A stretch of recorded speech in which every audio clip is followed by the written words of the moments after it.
measured the earth, he measured and gave us ideas about the very simple forms in his own mind. And perhaps we should come to the conclusion that he really had a rather weak intellect. Because sometimes when I'm in the middle of all this, I feel as if I were in the middle of an amazing brain. In other words, the brain is a network of interconnected neurons. And each one of those neurons is a fairly simple affair because it either fires or it doesn't fire. It gives you the message on or off, yes or no. But what we call things, the plants, birds, trees, are far more complicated than a neuron. And there are billions of them. And they are all living together in a network. Just as there is an interdependence of flowers and bees, where there are no flowers, there are no bees, and where there are no bees, there are no flowers. They're really one organism. And so in the same way, everything in nature depends on everything else. So it's interconnected. And so the many, many patterns of interconnections lock it all together into a unity, which is, however, much too complicated for us to think about, except in very, very simple, crude ways. But I am part of all this. I am, as it were, one of the cells in this tremendous brain, which I can't understand, because the part cannot comprehend the whole. And yet at the same time, I don't feel like so many people seem to feel that I'm a foreigner or a stranger in this world.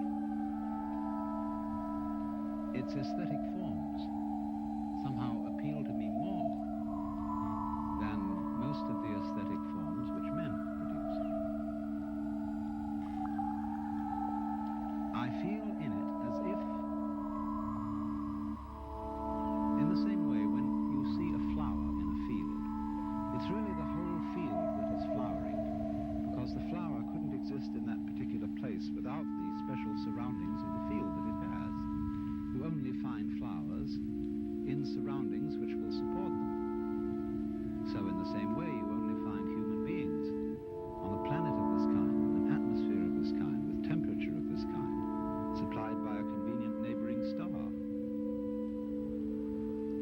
And so, just as the flower is a flowering of the field, I feel myself as a personing, a manning, a peopling the whole universe. In other words, I seem, like everything else, to be a center, a sort of vortex, at which the whole energy of the universe realizes itself, comes alive. A sort of aperture through which the whole universe is conscious of itself. In other words, I go with it as a center to a circumference. You know, the astrologers, in theory at least, may not have been so far wrong when, in trying to draw a picture of a human mind or soul, they drew a very crude map of the whole universe centered on the time and place of the birth of that particular person. It's not a bad idea. But I don't think the astrologers know how to read their maps, because the maps are too crude. But the essential point is obviously that each one of us, not only human beings, but every leaf, every weed, exists in the way it does only because everything else around it does. In other words, there's a relationship between the center and the circumference, which is rather like the relationship between the poles of a magnet. Without the center, no circumference. Without the circumference, no center. And although we say of poles that they're the poles apart, that is to say, extremely different, there's something between them, just as the north and south poles of a magnet are united by the magnet. So the individual and the universe are inseparable. But the curious thing is that while that's rather easy to see in theory, very few people are aware of it in an important, strong way, like one is aware of blue sky or of the heat in fire. It's more of an idea than it is of a realization. And so it strikes me more and more that our failure to feel at home in this astonishing brain in which we live is the result of a basic initial mistake in our thinking about the world, and is in turn the cause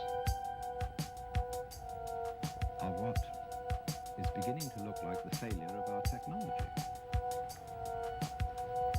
of the fact that everything we're doing to try to improve the world was a success in the short run, made amazing initial improvements, but in the long run, we seem to be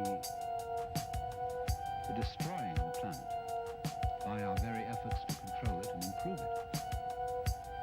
And it strikes me that that is because we are really too simple-minded to understand what we're doing when we interfere with the natural world strongly and on a vast scale.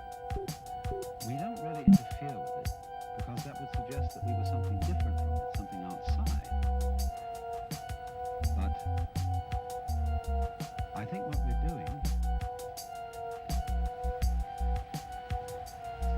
is we are understanding it in terms of languages, numbers, in terms of a logic which is too simple for the job, too crude for the job. To begin with, we understand everything in terms of words or numbers, and they're stretched out in rows, in lines. And our eyes have to scan those lines in order to understand them. But when I scan this view, I don't do it line by line by line. I see the whole thing at once. I take it in with, as it were, a wide-angle lens. But when I try to understand the world through literature and through mathematics, I have to scan lines. You know, that's why it takes us so long to get educated in school, because our eyes have to scan and organize miles and miles of print. And that takes us 20 years or more to get through it. But life happens. Changes go on too rapidly for that. Because you see, in the world, everything is happening all together everywhere at once. And meanwhile, we, with our myopic little minds, are working it out step by step. Of course, we are greatly assisted by the rapidity of the computer. But even so, the computer is still looking at things in rows as the magnetic tape goes through and is scanned by the computer. It's still all going along in a single track. And I suppose then our difficulty is that we have lamentably one-track minds in an infinitely many-tracked universe. And we may have to come to the alarming conclusion that the universe is smarter than we are.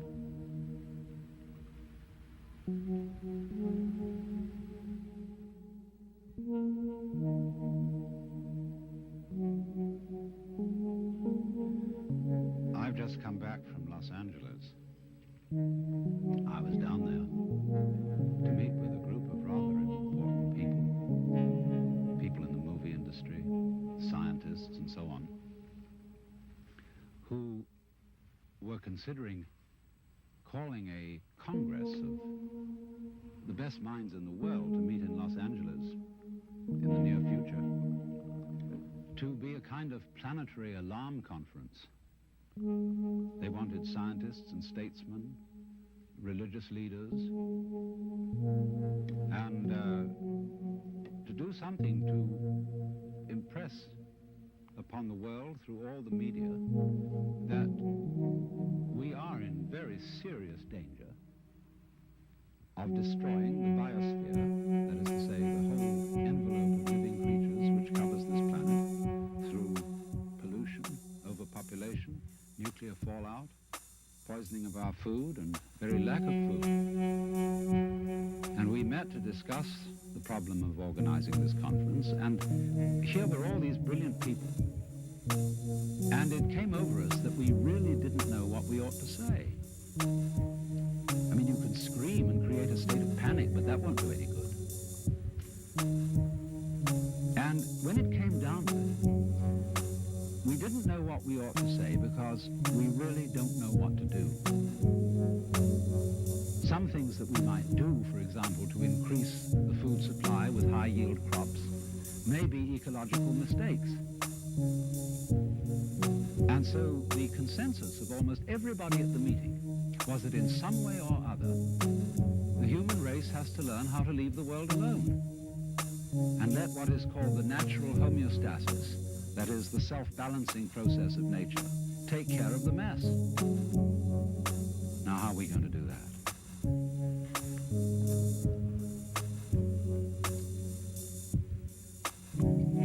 This is Japanese ceremonial tea. It's good on a cold day. See, our problem is we don't really know how to stop it. We've got something started and we see it's going in a wrong direction.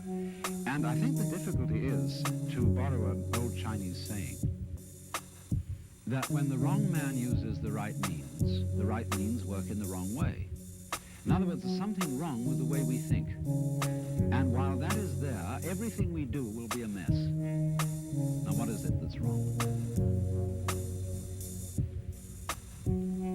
Now, as far as I can see, the basic mistake is that we've invented this wonderful system of language and calculation, and that it is at once too simple to deal with the complexity of the world, and also we are liable to confuse that system of symbols with the world itself, just as we confuse, say, money with wealth. A lot of people are in business to make money instead of wealth. When they make the money, they don't know what to do with it.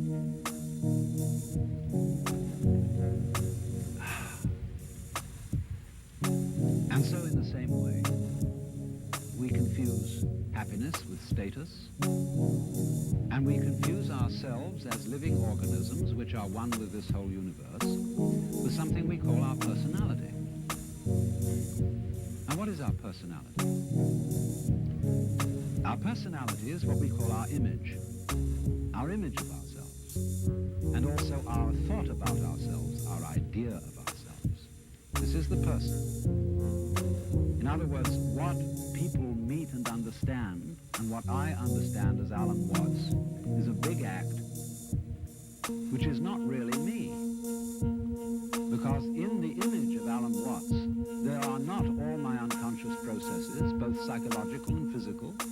The construction of my brain is not contained in the concept Alan Watts, and the concept Alan Watts does not contain the inseparable relationships which I have with all the rest of the universe. And therefore that concept is a fraud. And when it's mistaken for the real me, there's a confusion, because if somebody says to me, Alan Watts, do something, the concept Alan Watts can't do anything. In other words, because it's only a concept, you can't make it lift a weight, just as 3 is a concept. 3, the number. You can't make just plain 3 do anything. So also you can't wrap up parcels with the equator. It's a useful imaginary line, but it can't do anything. But we all feel that this concept of ourselves, which we call our personality or our ego, can do something. because we think it really exists, and I'll tell you why we think it exists. What happens when if I were to say to you, now look hard at the television screen, really look at it. What do you do, as distinct from just watching it in the ordinary way, when you say, now I really got to see that? What do you do? Notice that you tighten muscles all around here, that you frown a little, you clench your teeth perhaps. Now what has that got to do with seeing anything clearly? It has absolutely nothing to do with it. Same thing when you listen carefully. Now listen, catch everything that's said, when you start tightening up around your ears. That has nothing to do with hearing clearly. Now, from the moment we were little children, when teachers in class screamed at us, pay attention, we go tight in various ways. Either to see or hear more clearly, to concentrate, or to will something which is supposed to be difficult to do. And that constitutes a habitual tension over the whole body that's there almost all the time. And that feeling of unnecessary tension is, as it were, the material sensation upon which we fasten this concept of I. We hang it on to that feeling. The concept is not us. The feeling of tension is completely fine. It has nothing to do with success in seeing, hearing, or acting. And so we get the marriage of an illusion with a falsehood. And that is no wonder we feel cut off from everything, alienated, frightened of life and death. So what has to happen is we have to come back to a sane view of our own life, which is the way we really are, an organism functioning in terms of the whole environment, with the whole environment, instead of this funny little separate personality. But how are we going to do that? People say, oh, you can't change human nature overnight. You're asking us to give up the ego. And that's the most difficult of all things to do. Actually, it isn't. Because the ego doesn't exist. But of course, if you try to give up your ego with your ego, then it'll take you to the end of time. Because this is the point. You can't transform yourself. You can't make yourself sane. You can't make yourself loving. You can't make yourself unselfish. And yet it's absolutely necessary that we be that way. It's absolutely necessary. If we are going to hand over the direction of nature to nature, which is what it comes to, it's absolutely necessary that we let go of ourselves, and it can't be done. Not by anything that we call doing it, acting, willing, or even just accepting things. You can't do it. Why? Because you don't really exist as that kind of a separate ego or personality. It's just an idea based on a phony feeling. So when it comes down to it, it's shocking news for us, for the human race, for our pride. You're only making a mess by trying to put things straight. You're trying to straighten out a wiggly world, and no wonder you're in trouble. So you can't do anything. So you can't transform yourself. And what can you do? What happens then if you actually realize you've come to a dead end? And the human race has come to a dead end, in my opinion. What then? Commit suicide? Or is there something else? What happens when you just wait? There's nothing you can do. You watch. And all you see is what goes on that is happening of itself. You're breathing. The wind is blowing. The trees are waving. Your blood is circulating. Your nerves are tingling. It's all going on of itself. But you know that's you. That's the real you. The you that goes on of itself. It's not the symbol. It's not the person. It's you that's happening, as when you breathe. Yes, you can get the feeling that I am breathing by shoving your breath, but your breath goes on day in and day out without your doing anything about it or even thinking of it. The same way your brain is functioning without your forcing it. So when you come to a dead end, and we are individually and socially now in 1971 at a dead end, this is the moment of which it is said man's extremity is God's opportunity. Because we have to stop.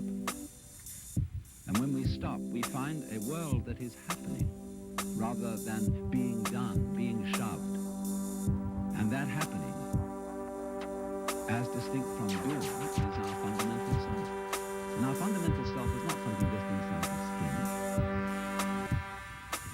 skin. It's everything around us with which we connect. When you look out of your eyes at nature happening out there, you're looking at you. I'm not going to say what we should do from then on,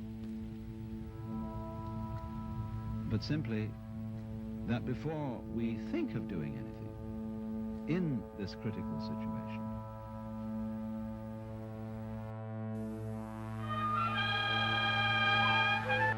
feel seems to come to life in an extraordinary way. You feel